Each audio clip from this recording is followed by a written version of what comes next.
임산부 영양 상태가 3대까지 유전자를 바꿀 수 있다는 것을 입증한 후성 유전학 분야에서 유명한 네덜란드 기근에 관한 연구 결과입니다. 2차 대전 막바지인 1944년 겨울 독일군이 네덜란드의 식량 공급을 6개월간 봉쇄해 수천 명이 사망한 비극적 사건이죠. 이때 먹을 것이 부족해 임산부와 아이들이 특히 큰 타격을 받았습니다. 그런데 그 당시에 태어난 아이들뿐만 아니라 그 후손에게까지 임신 중 못 먹은 영양이 유전자에 새겨져 전달된 것이었습니다. 기근 때 태어난 아이뿐만 아니라 그들이 낳은 아이들도 건강하지 않았죠.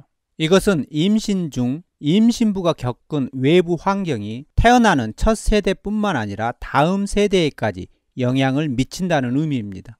임신한 할머니 안에 딸이 있고 손녀딸도 이미 존재하고 있기 때문입니다. 어떻게 이게 가능하죠?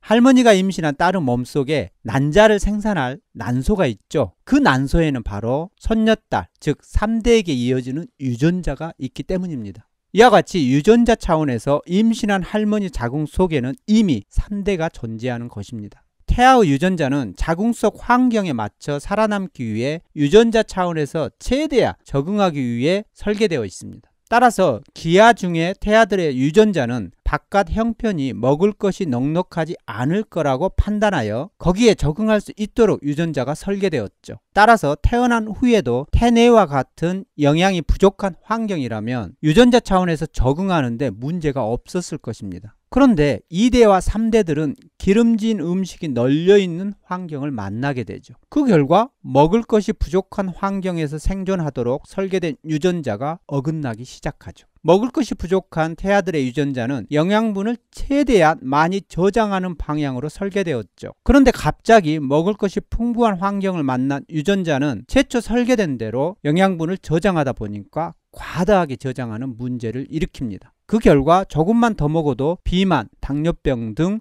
질병에 걸릴 위험이 높아지게 된 것입니다. 할머니가 임신 중에 먹은 음식이 유전자에 새겨져 딸에게로, 손녀에게로 유전되는 것입니다. 어머니가 먹은 음식이 나를 만들지만 할머니가 먹은 음식이 또한 나를 만듭니다. 바로 내가 먹은 것이 3대를 가는 후성 유전학적 메커니즘입니다. 후성 유전학은 말합니다. 후손들의 질병을 예방하는 일은 지금 바로 우리가 식습관을 개선하는 것이라고.